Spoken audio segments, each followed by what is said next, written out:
Shalom Bapak Ibu Saudara-saudari di dalam Tuhan. Pada masa awal pandemi sekitar 2 tahun lalu, kita semua bisa merasakan waktu itu bagaimana keadaan begitu menekan. Kita mendengar dan bahkan mungkin mengalami sendiri ada sahabat atau keluarga kita yang terkena COVID. Kita bisa merasakan depresi itu di mana-mana. Ada kasus-kasus tertentu bahkan depresi perlu diberikan pengobatan tertentu. Ada begitu banyak yang menyebabkan depresi. Pada pasal 6 dalam kitab Mazmur ini, Daud menggambarkan keadaan depresinya yang disebabkan oleh dosa. Saya tidak mengatakan bahwa depresi selalu disebabkan oleh dosa loh ya. Tetapi memang benar bahwa dosa menyebabkan depresi. Dan ini yang Daud akui dalam pasal 6 ini. Saya akan bacakan di ayat yang kedua sampai yang keempat.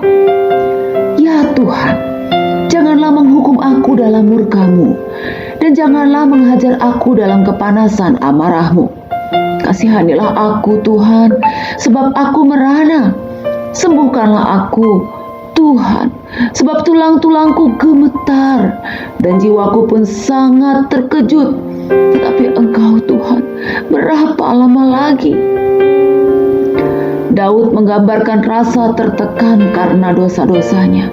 Dalam ayat 3 Daud menggambarkan tulang-tulangnya yang kesakitan, atau terjemahan lain disebutkan tulang-tulangku gelisah.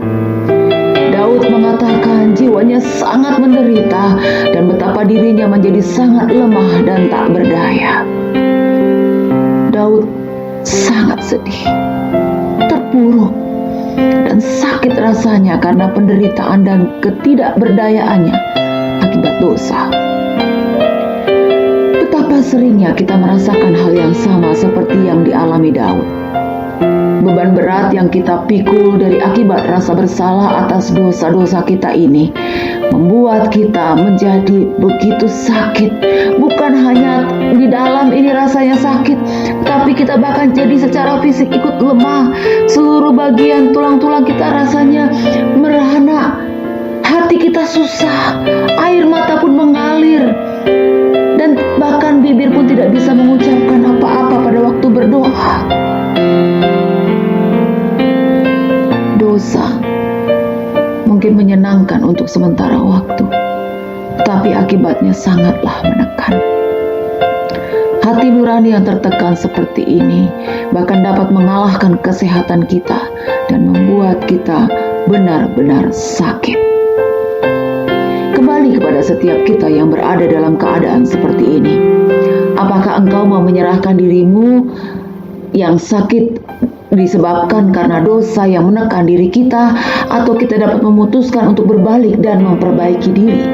Artinya, membuat perubahan dengan datang di hadapan Bapa dan memohon ampun, meminta Bapa untuk mengampuni dosa dan kesalahan kita. Seringkali kita membuat perubahan yang salah. Terkadang alasan kita tidak bahagia adalah karena dosa. Kita kemudian memutuskan untuk mengubah pekerjaan, tempat tinggal, teman, dan solusi fisik lainnya. Tetapi kita tidak mengubah apa yang telah menekan kita di dalam hati nurani kita sendiri. Hati nurani kita pada saat itu memanggil di dalam diri ini bahwa kita harus melakukan perubahan karena kita telah melakukan hal yang salah. Apabila hal tersebut terjadi, jangan hiraukan pekerjaan Roh Kudus di dalam hatimu.